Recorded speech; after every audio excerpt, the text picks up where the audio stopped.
आप देख रहे हैं इंडिया टाउन न्यूज, भारत की बात। नमस्कार, आप देख रहे हैं इंडिया टाउन न्यूज और मैं हूं आपके साथ सुधीर मिश्रा। स्वागत है आपका हमारे खास बुलेटिन राजधानी सरकार धानी में, जहां हम आपको छत्तीसगढ़ की महत्वपूर्ण खबरों से रूबरू कराएंगे। तो चलिए बुलेटिन की शुरुआत करते हैं, लेकिन उससे पहले एक नजर आज की हेडलाइंस पर।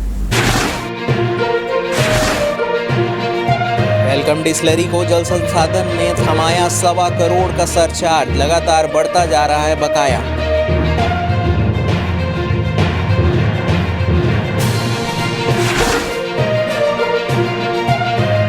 जल्द बनेगा 4 लेन केशकाल बाईपास, 307 करोड़ रुपए होगी लागत, विभाग ने शुरू की तैयारियां।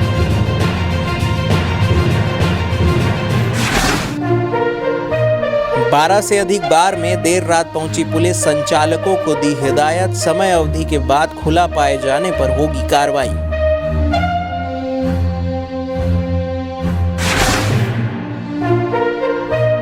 नगर निगम ने निकाली 1 साल से दबी फाइल, गुढ़ियारी रामनगर में अवैध प्लॉटिंग, 17 पर एफआईआर दर्ज।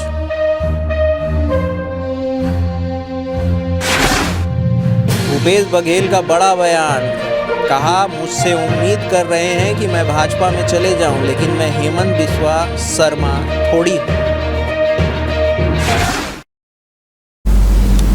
तो चलिए खबरों की शुरुआत करते हैं।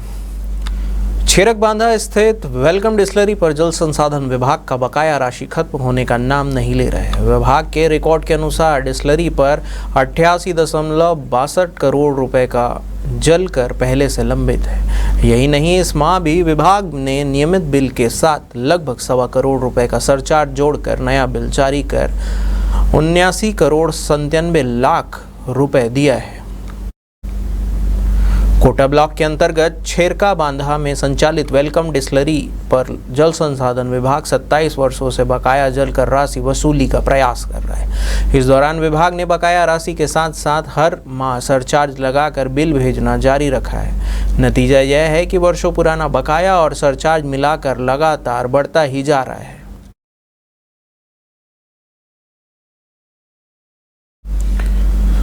रायपुर जगदलपुर मार्ग पर नेशनल हाईवे पर होने वाला ट्रैफिक जाम से लोगों को राहत दिलाने के लिए जल्द ही 307 करोड़ रुपए की लागत से 11.38 किलोमीटर लंबाई के केशकाल 4 लेन बाईपास का निर्माण किया जाएगा। केंद्रीय सड़क परिवहन मंत्री नितिन गडकरी की मंजूरी के बाद लोक निर्माण विभाग ने निर्माण कार्य शुरू करने की तैयारियां तेज कर दी है। आपको बता दें कि बाईपास निर्माण के लिए भूमि अधिग्रहण की कार्रवाई चल रही है। वहीं वन विभाग द्वारा केशकाल बाईपास के अंतर्गत पेड़ों की कटाई की जा रही है। लोक निर्माण विभाग के मुताबिक प्रस्तावित केशकाल बाईपास मार्ग 4 लेन का होगा।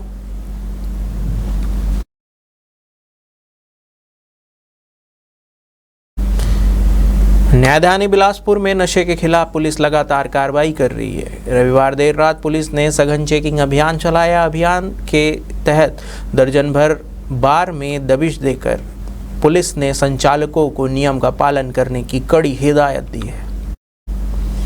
जानकारी के मुताबिक बिलासपुर पुलिस ने अलग अलग थाना क्षेत्र में यह कार्रवाई की है। इस दौरान बार संचालकों को साफ कहा गया है कि अगर समय अवधि के बाद भी बार खुला पाया गया तो कार्रवाई की जाएगी।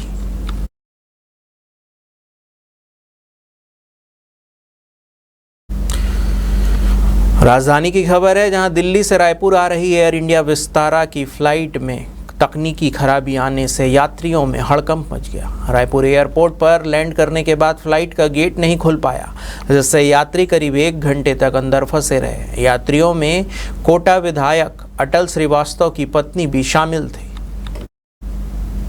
आपको बता दें कि मौके पर लोगों में अफरा तफरी मच गई थी। लगभग 1 घंटे की कड़ी मशक्कत के बाद इंडिगो के इंजीनियर्स ने फ्लाइट अटेंड कर गेट को खोला, जिसके बाद यात्रियों को सुरक्षित बाहर निकाला गया। जानकारी के मुताबिक एयर इंडिया विस्तारा की फ्लाइट को शाम 7:50 पर दिल्ली से रायपुर आना था, लेकिन देरी के कारण फ्लाइट रायपुर एयरपोर्ट पर रात 10:15 पर पहुंची। लेकिन इसके बाद हड़कंप तब मच गया जब फ्लाइट का गेट नहीं खुलाया। बताया जा रहा है कि करंट सप्लाई फेल होने के कारण गेट नहीं खुल रहा था। इसके बाद भीतर यात्रियों में अफरा तफरी का माहौल बन गया था।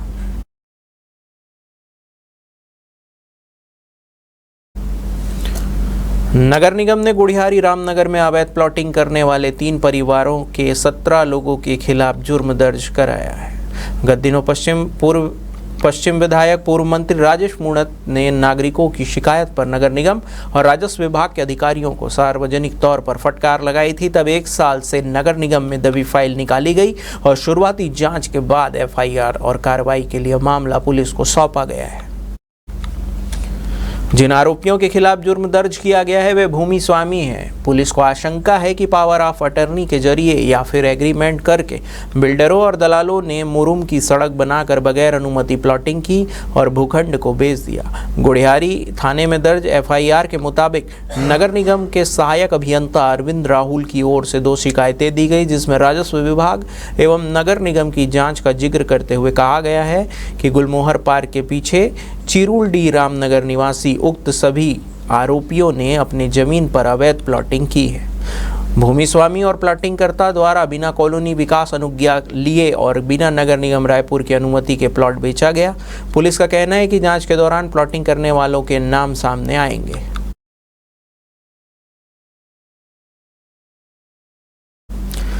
वक्त हो चुका है एक ब्रेक का। बने रहिए इंडिया टाउन न्यूज के साथ।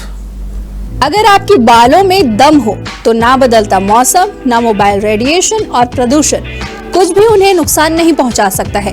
Rukhsana shine herbal hair oil दे आपके स्कैल्प को वो गहराई वाला पोषण जो केमिकल शैम्पू और कंडीशनर कभी नहीं दे सकते। 100% शुद्ध जड़ी बूटियां हर स्ट्रेंथ को दे ताकत, शाइन और नई लाइफ।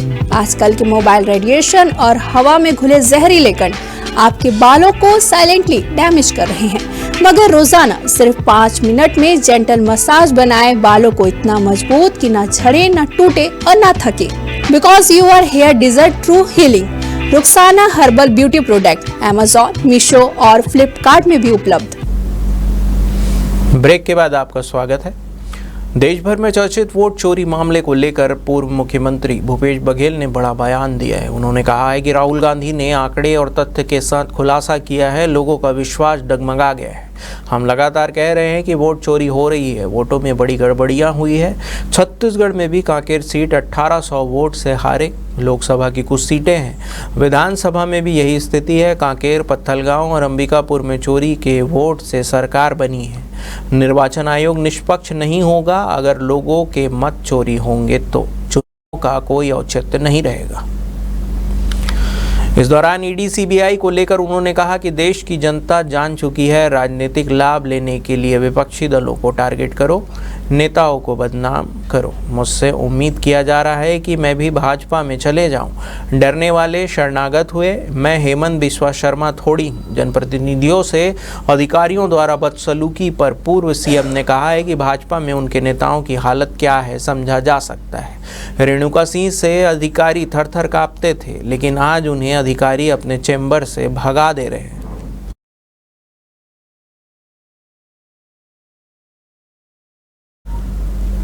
छत्तीसगढ़ के मुख्यमंत्री विष्णुदेव साय सारंगढ़ बिलाईगढ़ जिले के दौरे पर रहेंगे, जहां पे वे मोर तिरंगा मोर अभिमान कार्यक्रम के तहत आयोजित तिरंगा यात्रा में शामिल होंगे। यह कार्यक्रम भारतीय जनता पार्टी के राष्ट्रीय और प्रदेश नेतृत्व द्वारा हर घर तिरंगा अभियान के तहत आयोजित किया जा रहा है, जो 10 अगस्त से 14 अगस्त तक प्रदेश भर में चलाया जाएगा। मुख्यमंत्री साय इस दौरान सारंगढ़ बिलाईगढ़ जिले में भाजपा के नवनिर्मित जिला कार्यालय के शुभारंभ कार्यक्रम में भी भाग लेंगे। इस कार्यक्रम में उनके साथ भाजपा प्रदेश अध्यक्ष किरण सिंहदेव समेत कई अन्य जनप्रतिनिधि और पार्टी कार्यकर्ता उपस्थित रहेंगे। तिरंगा यात्रा और नए जिला कार्यालय के उद्घाटन को लेकर स्थानीय कार्यकर्ताओं और आमजन में खासा उत्साह देखने को मिल रहा है। पार्टी सूत्रों के अनुसार यह यात्रा देशभक्ति की भावनाओं को प्रोत्साहित करने के साथ साथ आम जनता से सीधा संवाद स्थापित करने का भी माध्यम बनेगी। में 3 कार्यक्रम है। एक तो तिरंगा यात्रा है, उसमें शामिल होंगे। एक 186 करोड़ के विकास कामों का लोकार्पण और भूमि पूजन है। पूरे जिले भर के विकास काम है सारंगढ़ बिलाईगढ़ जिले का, और सारंगढ़ बिलाईगढ़ नया जिला बना है, तो संगठन की दृष्टि से भी नया संगठन वहाँ है जिले का, उसका भी कार्यालय बन के तैयार है, उसका भी आज लोकार्पण होगा और माननीय हमारे प्रदेश के एसोसिएट अध्यक्ष श्री किरण देव जी उसमें शामिल होंगे। हमारे वहाँ के प्रभारी मंत्रीगण और सभी जनप्रतिनिधिगण शामिल होंगे। विश्व आदिवासी दिवस को लेकर छत्तीसगढ़ में सियासत तेज हो गई है। पूर्व कैबिनेट मंत्री अमरजीत भगत ने भाजपा सरकार पर बड़ा आरोप लगाया है। उन्होंने प्रेस कॉन्फ्रेंस लेकर कहा कि छत्तीसगढ़ सरकार के मंत्रियों और जनप्रतिनिधियों ने स्वयं को विश्व आदिवासी दिवस के अवसर पर आयोजन से किनारा किया है। छत्तीसगढ़ में आदिवासी मुख्यमंत्री रहते हुए यहाँ कोई बड़ा आयोजन नहीं किया गया।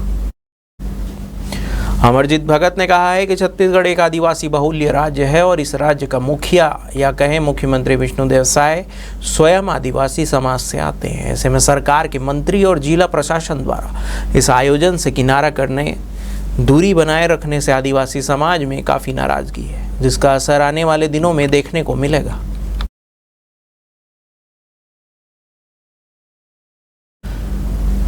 रायपुर में दिन दहाड़े लाखों की उठाईगिरी का मामला सामने आया है। पंडरी कापा फाटक के पास अज्ञात बाइक सवार 2 लुटेरों ने 15 लाख रुपए की उठाईगिरी की वारदात को अंजाम दिया। सूचना मिलते ही क्राइम ब्रांच और मोवा थाना पुलिस की टीम मौके पर पहुंची और जांच में जुट गई। प्रारंभिक जानकारी के मुताबिक लूट की यह वारदात बोरवेल कारोबारी चिराग जैन के साथ हुई। कारोबारी चिराग जैन ऑफिस जा रहा था। इसी बीच कापा फाटक के पास अज्ञात बाइक सवार लुटेरों ने कारोबारी को रास्ता पूछने के बहाने रोका और नगद रकम समेत सोने चांदी की अंगूठी चैन लूटकर फरार हो गए।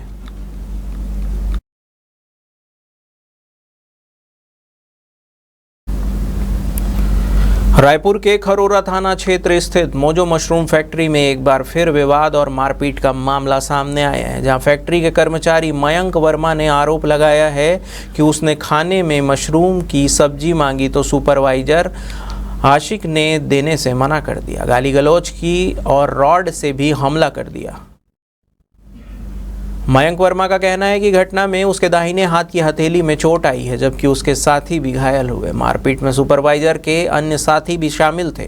गौरतलब है कि 1 महीने पहले इस फैक्ट्री में 97 मजदूरों को बंधक बनाकर रखने का मामला सामने आया था, जहां मजदूरों से 18 घंटे काम करवाने और कच्चा खाना देने के आरोप लगे थे। उस समय प्रशासन ने सभी को रेस्क्यू कर छुड़वाया था और 4 ठेकेदारों पर FIR दर्ज हुई थी।